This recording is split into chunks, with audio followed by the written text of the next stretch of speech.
Alhamdulillah,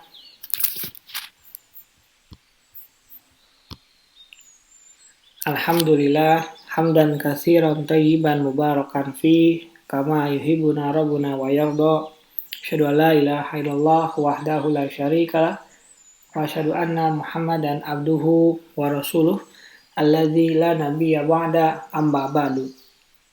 Kita lanjutkan pembacaan Taisir Karimir Rahman fi Tafsir Kalamil Manan yang ditulis oleh Syekh Abdurrahman bin Nasir As-Sa'di. Masuk pada tafsir surat Al-Baqarah lanjutan yang berikutnya.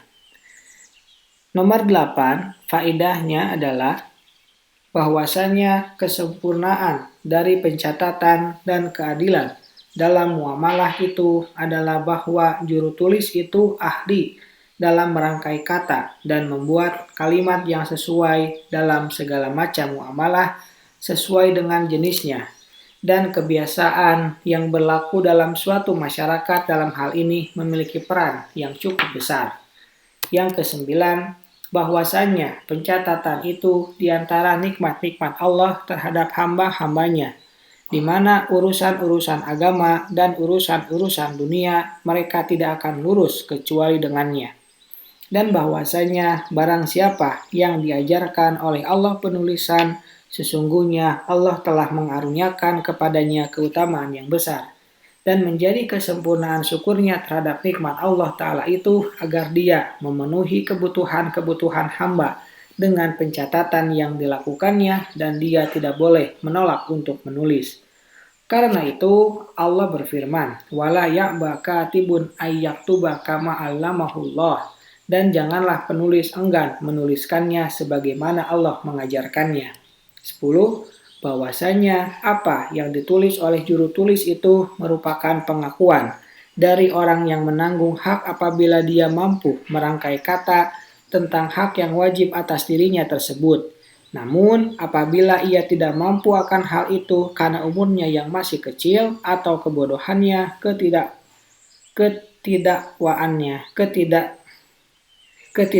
ketidakwarasannya, kebisuannya, atau ketidakmampuannya, maka walinya harus melakukannya untuknya dan walinya itu sebagai wakil dirinya dalam hal tersebut.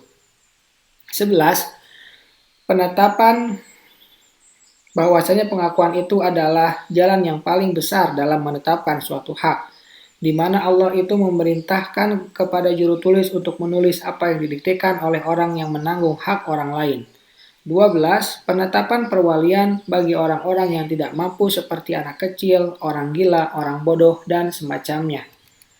Yang 13. Bahwasanya seorang wali itu posisinya sama seperti posisi orang yang diwalikannya dalam segala pengakuannya yang berkaitan dengan hak-haknya.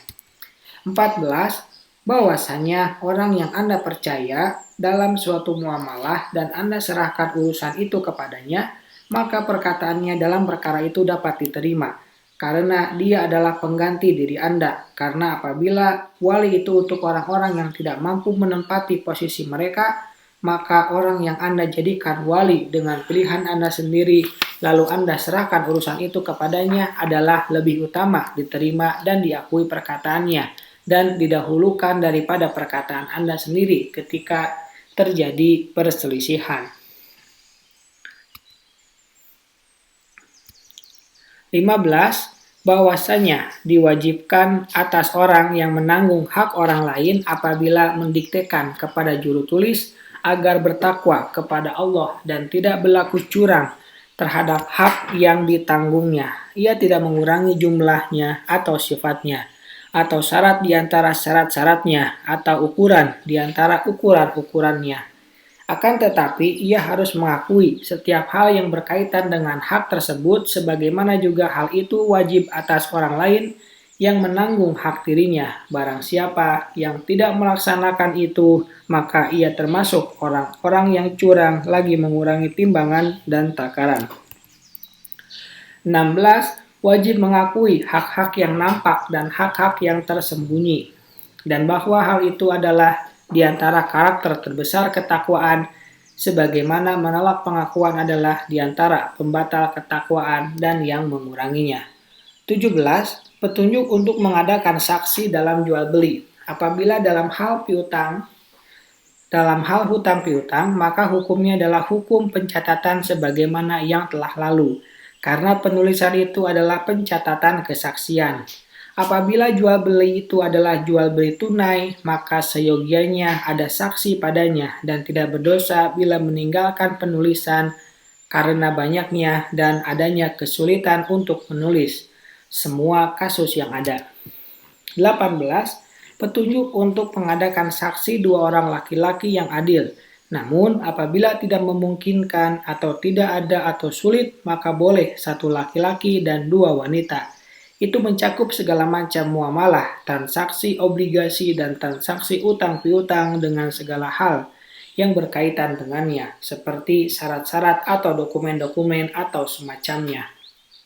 Apabila ada keberatan yang mengatakan bahwa terdapat riwayat sahih dari Rasulullah SAW bahwa beliau memutuskan dengan satu saksi saja disertai sumpah seperti dikeluarkan oleh Muslim nomor 712 dari hadis Ibnu Abbas. Tetapi kenapa ayat yang mulia ini tidak menunjukkan kecuali hanya saksi dua laki-laki atau satu laki-laki dan dua wanita? Dapat dijawab bahwa ayat yang mulia ini mengandung petunjuk Allah kepada hamba-hambanya untuk menjaga hak-hak mereka. Oleh karena itu, Allah mendatangkan padanya jalan yang paling sempurna dan yang paling kuat. Dan ayat ini juga tidak mengandung hal yang meniadakan, menafikan apa yang disebutkan oleh Nabi Shallallahu Alaihi Wasallam dengan menetapkan satu saksi yang disertai sumpah. Masalah memelihara hak-hak, pada awalnya Allah mengarahkan hambanya untuk berhati-hati dan menjaga secara total. Masalah ketetapan di antara kedua pihak yang bersengketa dipertimbangkan dengan melihat segala hal yang membantu dan keterangan-keterangan yang ada sesuai keadaan dan kondisinya. 19. Bahwasanya kesaksian dua orang wanita itu sebanding dengan satu laki-laki dalam hak-hak duniawi. Adapun dalam perkara-perkara agama seperti periwayatan dan fatwa, maka seorang wanita satu derajat sama dengan laki-laki. Perbedaan antara dua perkara itu sangatlah jelas sekali. 20. Petunjuk kepada hikmah di balik perbandingan kesaksian dua wanita dengan satu laki-laki, yang mana hal itu dikarenakan kelemahan daya ingat wanita pada umumnya dan kuatnya daya ingat laki-laki. 21. Bahwasanya sekiranya seorang saksi bila melupakan kesaksiannya, namun saksi yang lainnya mengingatkan lalu dia teringat kembali, maka kelupaannya itu tidaklah mengapa bila dapat dihindarkan dengan adanya pengingatan tersebut. Berdasarkan firman Allah, angtadilla ihdahuma fadudzakkira ihdahumal ukhra, supaya jika seorang lupa maka yang seorang mengingatkannya. Yang lebih baik lagi adalah bila seorang saksi itu lupa kemudian dia bisa mengingat kembali tanpa diingatkan oleh saksi lainnya. Karena sesungguhnya kesaksian itu intinya adalah keyakinan dan ilmu. Subhanaka Allahumma wa bihamdika asyhadu an la ilaha illa anta astaghfiruka wa atubu ilaik. Assalamualaikum warahmatullahi wabarakatuh.